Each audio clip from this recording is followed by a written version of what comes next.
Red Dead Redemption 2 has torn up the game market. To call it big would be a massive understatement, but it only exists on consoles now. And while Grand Theft Auto 5 did eventually make its way to PC, it's got people wondering, is Red Dead Redemption 2 coming to PC? And if so, why not just do it all at once this time? What makes Rockstar take such a different approach? Hi folks, it's Falcon, and today on gameranx we ask the question, why does Rockstar treat PC releases so differently?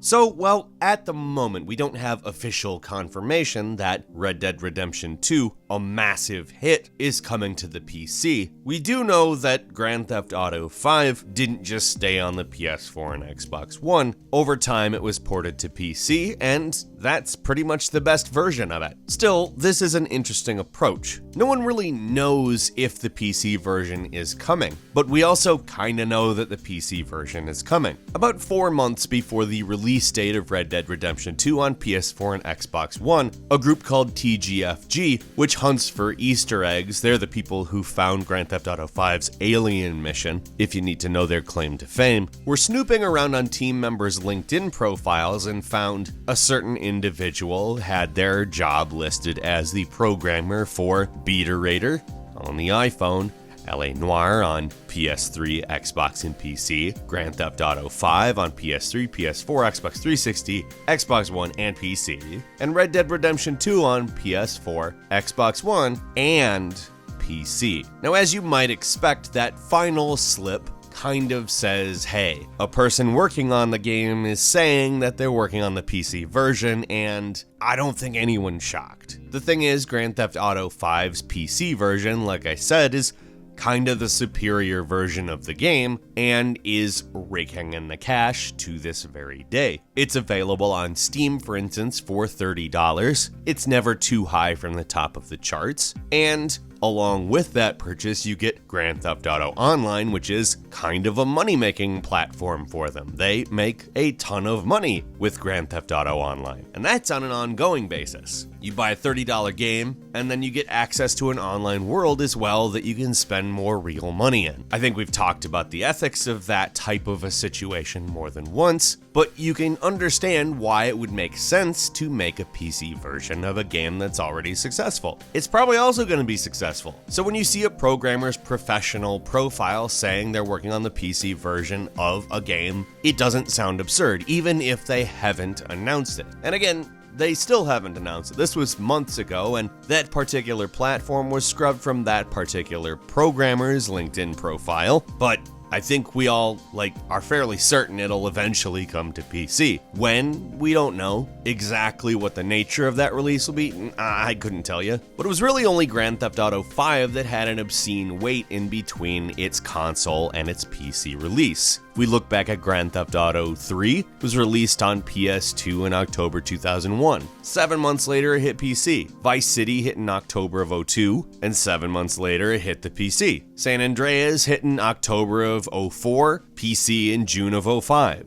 Still not very long in between. Bully took a little bit longer. It took a year and 5 months from its October 2006 PS2 release to hit the PC, although that one probably had more to do with the content of Bully than anything else. Remember, at the time, the sales of video games was heavily related to what retailer would carry the game, but when Grand Theft Auto 4 came around, it was the same year. In 2008, it hit in April on PS3 and Xbox 360, and in December on PC. LA Noire was a pretty similar situation, hitting in May of 2011 on console and Windows in November 2011. Now, the original Red Dead didn't come to PC, and that was pretty much their only major IP that hasn't appeared on PC. They also did a table tennis game that was never on PC. But considering all of this, it's pretty rational to think that Red Dead Redemption 2 probably will hit the PC. In fact, the only reason people might not think that it will is because some badly translated interview where a developer said, no, the game is for PlayStation 4 and Xbox when asked if it was coming for PC, which usually, in the context, would mean the release that is happening now. Like, if something sounds wild out of a foreign interview, just don't believe it.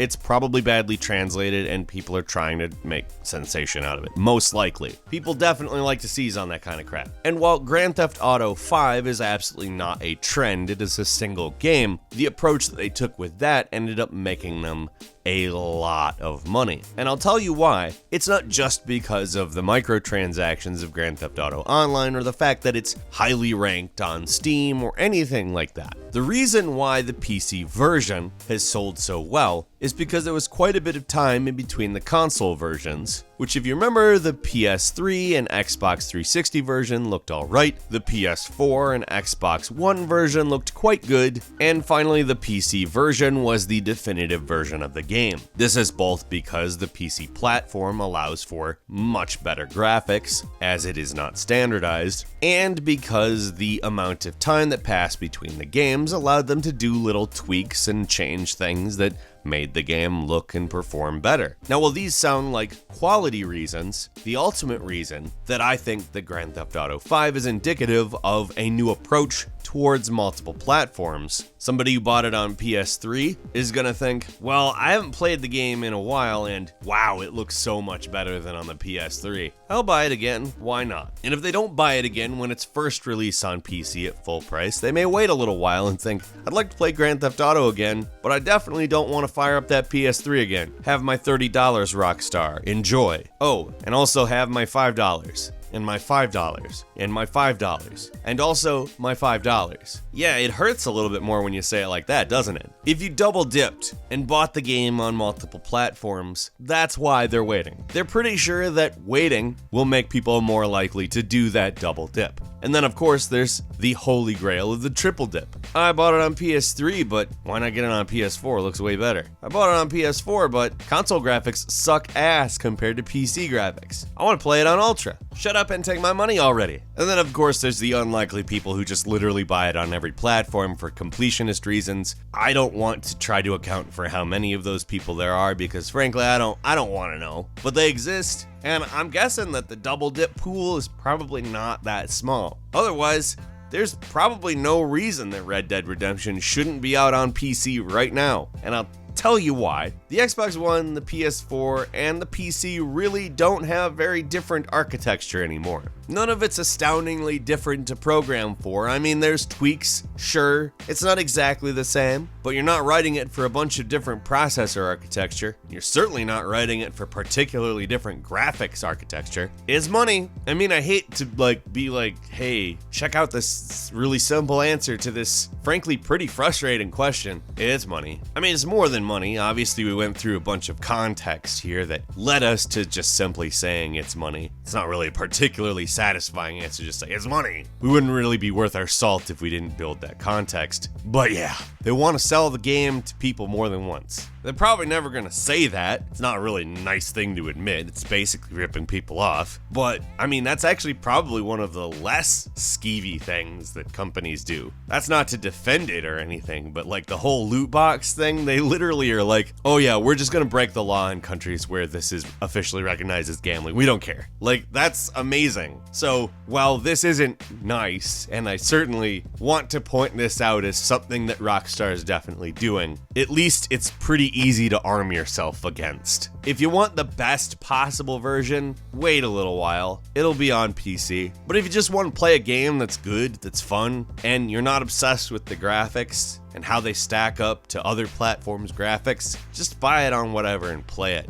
It's a really good game. I'm so glad they didn't dump the single player campaign too. I'm interested in the online component. I hope it's not too exploitative, but I mean, live services are basically made for that reason, so yeah. I mean, this isn't the approach that I would take to release games, but if it was the approach I was taking, I'd do one thing different. I'd mention that the PC version is coming. I just officially recognize it so that all of the people who do want to wait for that version don't just waste money and get angry that they spent the money, but not really have any recourse for it because it's been several years now. And now there's a PC version. Yeah, that's kind of the reason I don't like this strategy. Still, it's a fun game, one way or the other. Are you gonna wait, or are you just gonna play it? Leave us a comment, let us know what you're thinking, and if you like this video, please click like. If you're not subscribed, now's a great time to do so. We upload brand new videos every day of the week, and the best way to see them first is to click the subscribe button, and do not forget to click the alarm bell so you get notifications. As always, we thank you very much for watching this video. I'm Falcon. You can follow me on Twitter at Falcon the Hero, and we'll see you next time right here on gameranx.